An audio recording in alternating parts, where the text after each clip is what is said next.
Informasi dengan NPM 2457051017. Akan menjelaskan pertemuan 13. Oke, materi ini membahas tentang fuzzy logic, yaitu suatu metode dalam bidang kecerdasan buatan, yaitu artificial intelligence yang digunakan untuk menangani permasalahan yang bersifat tidak pasti, samar atau ambigu. Berbeda dengan logika klasik biner yang hanya mengenal nilai biner 1 dan salah 0. Nah, oke, kita lanjut aja langsung aja ke materinya. Nah, ini materinya, pengertian fuzzy logic. Fuzzy logic adalah suatu pendekatan matematis yang digunakan untuk menangani ketidakpastian atau ketidakjelasan dalam proses pengambilan keputusan dan permodelan. Berbeda dengan logika konvensional yang hanya mengenal dua nilai kebenaran, yaitu true dan false atau 1 dan 0. Fuzzy logic memperkenalkan konsep nilai kebenaran yang kontinu antara 0 dan 1. Dengan kata lain, dalam fuzzy logic sesuatu bisa benar sebagian atau salah sebagian, tergantung pada derajat keanggotaan suatu elemen dalam suatu himpunan. Nah, ini ada fuzzy logic controller atau FLC, adalah sistem pengendali yang menerapkan konsep fuzzy logic untuk menentukan suatu aksi atau keputusan dalam mengontrol sebuah proses. FLC ini bekerja dengan mengolah input berupa data tegas, yaitu crisp, kemudian diproses melalui tahapan fuzifikasi, evaluasi atau aturan rule based, intervensi dan defuzifikasi untuk menghasilkan output berupa tindakan kontrol. Dengan pendekatan ini, FLC mampu meniru cara manusia dalam mengambil keputusan, sehingga lebih adaptif dan tidak bergantung pada model matematis yang kompleks. Lalu ini ada komponen utama sistem fuzzy. Ini sistem fuzzy digunakan untuk mengembangkan sistem yang dapat mengambil keputusan dalam kondisi ketidakpastian. Nah, sistem fuzzy biasanya terdiri dari berbagai komponen utama, yaitu 1.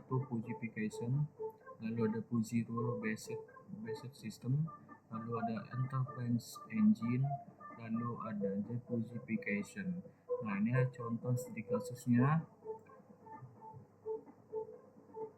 Oke, ini sampai C, dan ada aturan interferensinya, dan tentunya ada defuzifikasi. Oke. Nah, di sini ada aplikasi fuzzy logic. Fuzzy logic banyak digunakan dalam berbagai bidang dan aplikasi. Beberapa contoh aplikasi utamanya adalah kontrol otomatis. Nah, logika fuzzy digunakan dalam sistem kontrol otomatis untuk mengatur perangkat berdasarkan kondisi tertentu. Sistem ini mampu memberikan responsi yang lebih fleksibel karena tidak hanya bekerja dalam kondisi biner seperti nyala atau mati, tetapi dapat menyesuaikan output secara bertahap sesuai dengan kondisi yang terjadi. Nah, ada inputnya, ada prosesnya. Lalu ada sistem rekomendasi. Logika fuzzy digunakan dalam sistem rekomendasi untuk memberikan saran produk atau konten berdasarkan preferensi pengguna yang bersifat subjektif. Lalu ada 3. Pengolahan citra dan suara. Dalam pengolahan citra dan suara, logika fuzzy membantu sistem dalam menangani data yang tidak sempurna atau mengandung gangguan. Hal ini memungkinkan sistem tetap dapat mengenali pola meskipun kondisi data tidak ideal. Lalu ada diagnosa medis. Logika fuzzy digunakan dalam sistem pakar medis untuk membantu proses diagnosis penyakit berdasarkan gejala yang tidak pasti atau saling tumpang tindih. Dengan pendekatan ini, sistem dapat memberikan hasil yang lebih fleksibel dan informatif. Lalu ada 5. Pengendalian kendaraan otonom. Logika fuzzy digunakan dalam sistem kendaraan otonom untuk membantu pengambilan keputusan dalam berbagai kondisi jalan yang tidak pasti. Sistem mampu menyesuaikan tindakan berdasarkan situasi yang berubah. Lalu ada kelebihan dan kekurangan fuzzy logic. Kelebihan dan kekurangan fuzzy logic adalah sebagai berikut. 1. Kelebihannya yaitu ada menangani ketidakpastian, lalu mudah dimengerti dan dibuat, lalu fleksibilitas, dan meningkatkan kinerja sistem. Lalu kekurangannya ada di kompleksitas sistem, kurang tepat untuk masalah yang pasti, dan pemilihan fungsi keanggotaan. Nah, lalu ini ada practical implementasinya. Itu kita memakai variable fuzzy, lalu kita memakai function membership, lalu kita masukkan rule base-nya, lalu ini hasilnya. Oke.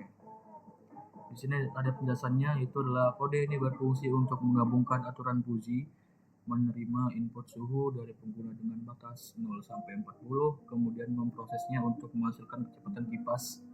Hasil yang diperoleh ditampilkan dalam bentuk angka dan dikategorikan menjadi lambat, sedang, atau cepat.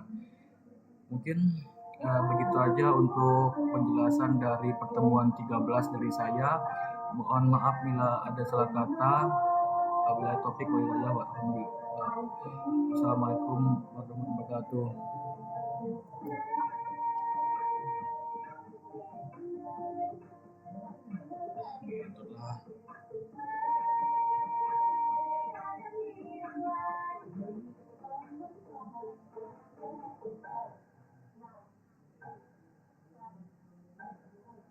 Nabi